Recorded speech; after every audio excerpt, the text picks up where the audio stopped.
Fala pessoal, tudo bem? Boa noite. Eu estou muito feliz, né, de saber dessa fase nova. Como igreja, vocês estarem aí no devocional diário, lendo juntos a Bíblia, né, trocando conhecimentos, experiências sobre aquilo que vocês estão lendo, podendo aprender juntos, crescer na graça e no conhecimento. É interessante porque era o padrão da igreja antiga. A igreja, logo após a ressurreição de Cristo, a igreja de Atos 2, ela é uma igreja assim, estavam todos os dias juntos e tinham tudo em comum, eles viviam em comunhão. E aprendendo todos os dias, eles se reuniam e aprendiam, não é? Hoje nós mudamos os aspectos disso, não é? Nós podemos nos conectar sem estarmos próximos fisicamente, mas da mesma forma estarmos em comunhão. Isso é sensacional. Eu queria acompanhar um pouquinho vocês nessa jornada. Eu vou estar fazendo um resumo dos livros que vocês estão lendo.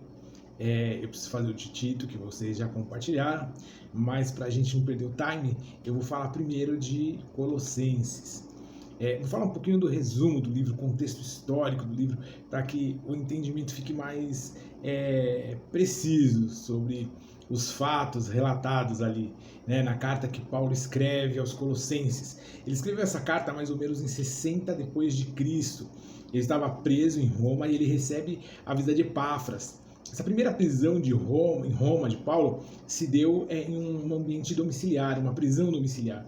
A lei romana ela já estabelecia para crimes mais leves prisão domiciliar, desde que o réu tivesse condições de alugar uma casa, manter a casa e manter inclusive a guarda que tomava conta ali do lugar para que ele não saísse. E por isso Paulo fala muito das aflições que ele tinha, das igrejas e pessoas que ajudaram ele nessa fase. E Epáfras esteve com ele nesse tempo e levou alguns relatos do que acontecia na igreja de Colossa. Colossa é a cidade onde estava inserida a igreja dos Colossenses. Ela era uma cidade próspera. O nome Colossa, ele tem a ver com colossal. Colossal é espesso, volumoso, né? E tinha a ver com o tipo de lã que as ovelhas produziam ali naquela região.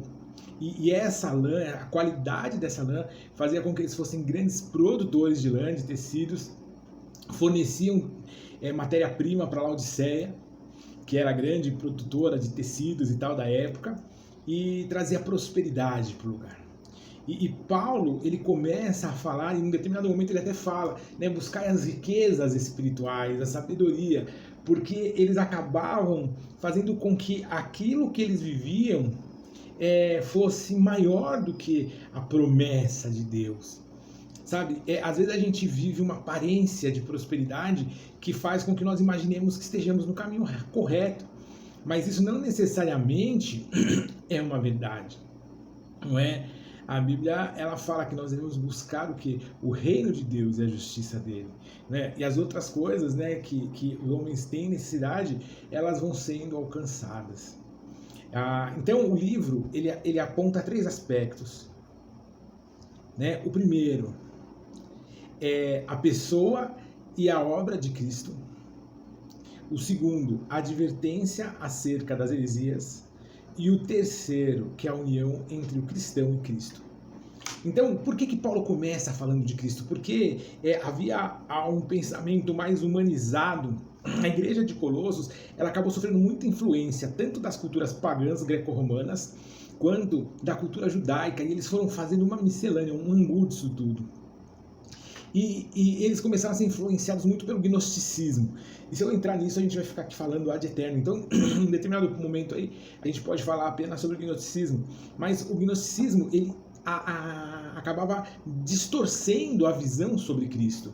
E Paulo começa mostrando a plenitude do poder de Cristo, né? Que Cristo, a presença de Cristo em tudo. Ele fala muito dessa questão dos pagãos que se tornaram amigos de Deus, né? E os próprios judeus que eram servos passaram a ser amigos de Deus. E ele fala dessa relação, mas da contrapartida dessa relação, não é? Que eles estavam buscando coisas que não tinham a ver com a proposta do cristianismo. Eles misturavam, quando Paulo fala sobre rudimentos, a palavra é a palavra grega que chama stokeia, e isso pode ser sobre fórmulas elementares, astrologia. Então eles começaram a misturar características da astrologia Eles começaram a colocar rituais, eles faziam cerimônias místicas, não é? Onde os profetas começavam a falar de visões que eles tinham e direcionar as doutrinas da igreja a partir dessas visões, mesmo que elas fossem totalmente antibíblicas, anticristãs e fora da doutrina dos apóstolos, não é? E que acabava sendo uma heresia.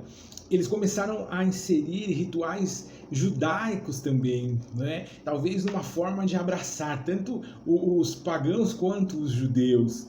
Então eles começaram a exigir que guardassem dias, que deixassem de comer algumas coisas.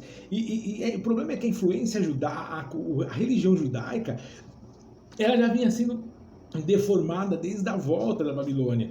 O Talmud, que são documentos eclesiásticos que devem estar em conjunto com a Torá, foram regras humanas baseadas no zoroastrismo, não é? Religiões da Pérsia, religiões babilônicas que eles foram já colocando, incorporando ao judaísmo. E assim, Paulo é muito claro quando ele fala que tudo isso é sombra, que o que importa é Cristo. Se Cristo não for suficiente na nossa vida, então nós não estamos vivendo um evangelho verdadeiro.